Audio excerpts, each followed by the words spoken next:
Praise the lord. దేవునికి మహిమ కలుగును గాక. ప్రభునందు ప్రియ సంఘమా, దేవుని బిడ్డలారా, అలాగే వీక్షిస్తున్న ప్రియ సహోదరులారా, మీ అందరికీ మన రక్షకుడైన యేసుక్రీస్తు వారి ప్రశస్తమైన నామంలో శుభములు తెలియపరుస్తున్నాను.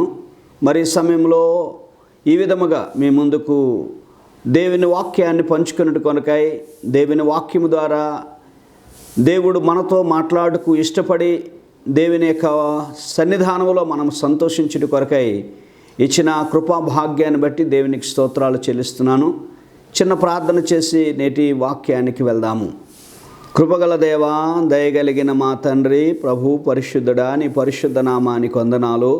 మా ప్రభా, ఇదిగో నాయనా, మరి ఉదయకాల సమయంలో నీ సన్నిధికి వచ్చి మేము ప్రార్థిస్తూ జీవము కలిగిన నీ వాక్యాన్ని నేర్చుకునే కొరకై నీవిచ్చిన కృపను బట్టి నీకు వందనాలు నాయనా. నాతో మాతో అందరితో నీవే మాట్లాడి మా ఆత్మీయ జీవితాలు బలపరచమని, ప్రార్థన అంగీకరించమని యేసుక్రీస్తు నామములో అడుగుచున్నాము తండ్రి, ఆమేన్.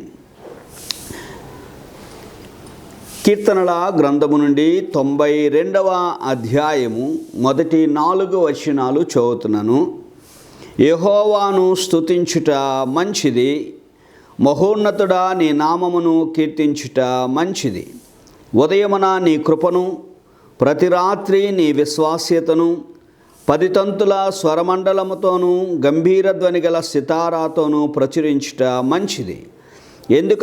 ఎందుకనగా యెహోవా నీ కార్యము చేత నీవు నన్ను సంతోషపరుచున్నావు, నీ చేతి పనులను బట్టి నేను ఉత్సహించుచున్నాను.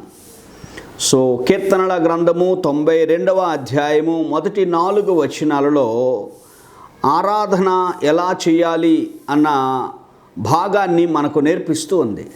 కనుక నేటి ఆరాధనలు గలిబిలిగా ఉంటూ ఉన్నాయి.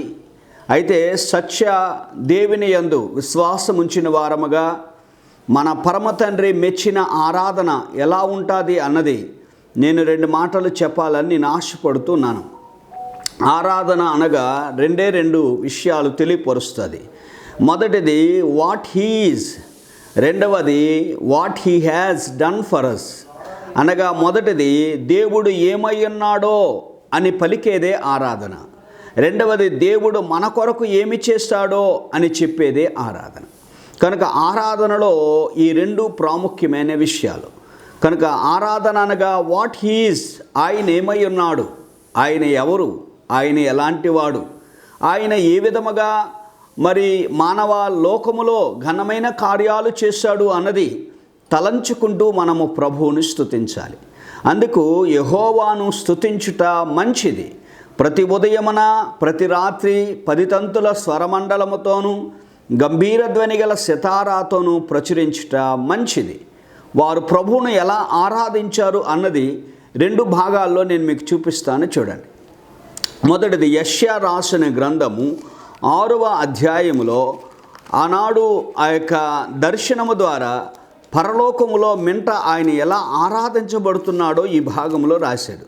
కెరూబులు, షెరాపులు, దూతగణాల చేత ఆయన ఈ 3వ వచనం అంటాడు, సైన్యములకు అధిపతిగా యెహోవా పరిశుద్ధుడు, పరిశుద్ధుడు, పరిశుద్ధుడు, సర్వలోకము ఆయన మహిమతో నిండి ఉన్నదని గొప్ప స్వరముతో ప్రతిగానములు చేయుచున్నారు అంటుంది వాక్యం. కనుక ఎందుకు అంటే పరిశుద్ధుడు, పరిశుద్ధుడు అంటే ఆయన ఏమై ఉన్నాడో అని తెలియపరుస్తోంది. ఆయన ఎవరు, ఎలాంటి వారు, ఆయన గొప్పతనం ఏంటో తెలియపరిచేదే ఆరాధన. ఆరాధన అంటే కేకలు వేయడం కాదు.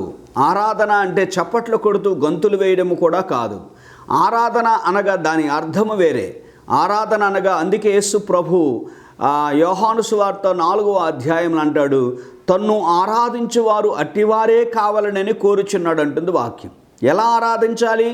ఆత్మతోనూ సత్యముతోనూ. మన దేవుడు ఆత్మ గనుక ఆత్మతో సత్యముతో ఆరాధించాలంటుంది వాక్యం. అలాగే ప్రకటన రాసిన గ్రంథం 4వ అధ్యాయం 10-11 వచనాలు కూడా మనం చూస్తే అక్కడ 24 పెద్దలు కూడా సాష్టాంగపడి నమస్కారము చేస్తూ పరలోకమందుండే దేవుని సన్నిధిని వారు ఎలా ఆరాధిస్తున్నారో చూడండి. 11వ వచనం చదువుతున్నాను. ప్రకటన గ్రంథం 4వ అధ్యాయం 11వ వచనం. యుగయుగములు జీవించుచున్నవానికి నమస్కారము చేయుచు ప్రభువా మా దేవ నీవు సమస్తమును సృష్టించితివి, నీ చిత్తమును బట్టి అవి ఉండెను, దానిని బట్టి సృష్టింపబడును. గనుక నీకు మహిమయు ఘనత ప్రభావములు కలుగునుగాకని వారు కిరీటములు ఆ యొక్క సింహాసనము ముందు పెట్టి నమస్కారము చేస్తూ పరలోకమందుండే దేవుణ్ణి ఘనపరుస్తున్నట్లుగా మనం చూస్తాం. ఆరాధనలో అక్కడ వారు సంబోధిస్తున్న మాటలు వింటున్నారా?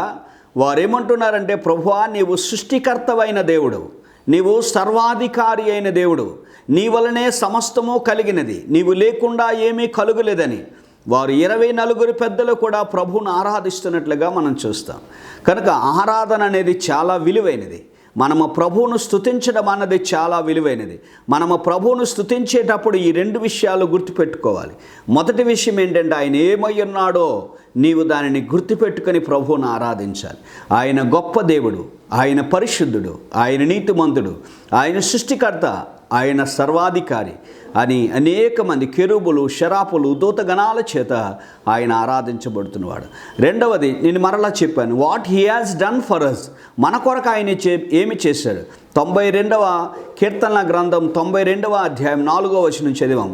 ఎందుకనగా యెహోవా నీ కార్యము చేత నీవు నన్ను సంతోషపరుచున్నావు. అవును, దేవుని కార్యము నాకు సంతోషం ఇచ్చింది.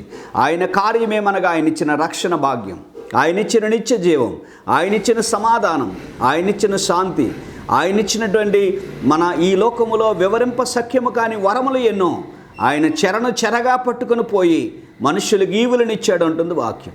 అలా చెరగా పట్టుకుని పోయి అట్టి ఈవుల చేత నిన్ను తృప్తిపరిచిన నీ దేవుని నీవు ఆరాధించాలి.